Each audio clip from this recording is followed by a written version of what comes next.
Hong Kong, en cantonais, ça veut dire port parfumé. Et ici, depuis l'Antiquité, c'est un emplacement stratégique, une porte d'entrée vers la Chine depuis la mer. Parce que grâce à un chapelet d'îlots qui permettent d'offrir un abri naturel aux bateaux, on va pouvoir ici charger, décharger, transporter et échanger avec la Chine toutes sortes de richesses locales. Le sel, les perles, et ça tombe bien parce que l'embouchure du fleuve qui est juste un peu plus loin, qui conduit à Canton, s'appelle justement la rivière des perles. On va faire du pognon, des échanges et du profit.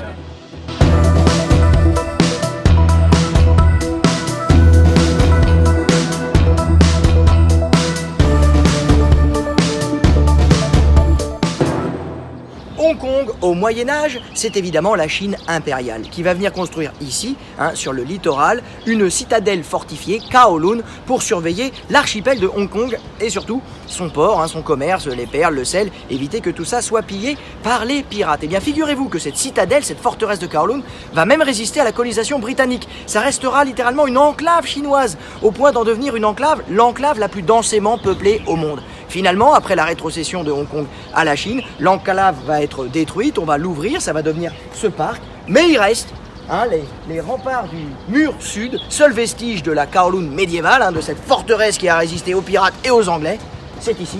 Il reste aussi une petite maquette qui nous montre comment était l'enclave autrefois, l'enclave chinoise, venez voir.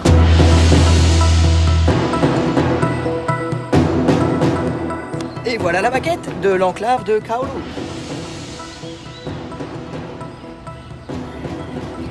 Ah non, c'était du costaud. Il y a même un dessin.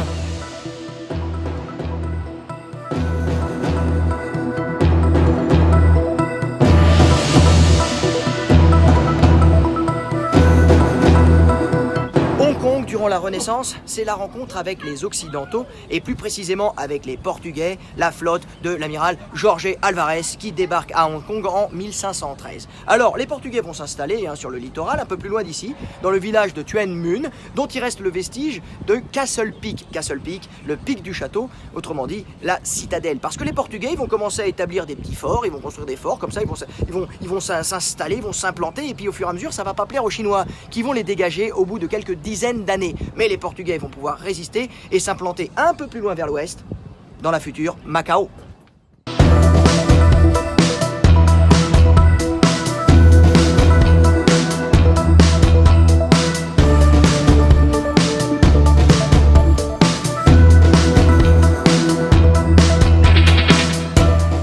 Hong Kong, à l'époque moderne, c'est évidemment la conquête de la ville par les Britanniques après les célèbres guerres de l'opium. Alors, qu'est-ce qui s'est passé? Eh bien, en gros, les Britanniques, ils achetaient plein de trucs aux Chinois pour faire des affaires, mais en retour, les Chinois, ils leur achetaient pas grand-chose. Alors, les Anglais, ils en ont eu marre parce qu'en plus, ils achetaient pas l'opium que les Anglais produisaient dans leur colonie des Indes. Donc, ils ont commencé par se taper sur la gueule et les Anglais ont gagné la guerre de l'opium. Qu'est-ce qu'ils ont gagné? Le droit d'écouler l'opium sur les Chinois, ils leur en ont vendu partout, ils les ont drogués, mais en plus, ils ont obtenu la cession de Hong Kong. Et voilà Hong Kong qui devient une colonie britannique à partir de 1842. Et le plus ancien vestige, le plus emblématique de la présence anglaise à Hong Kong, c'est évidemment la célèbre cathédrale Saint John, qui est ici, vraiment un monument typique de l'église anglicane britannique. D'ailleurs, je fais pas trop de bruit, je crois qu'il y a un service. À tout de suite.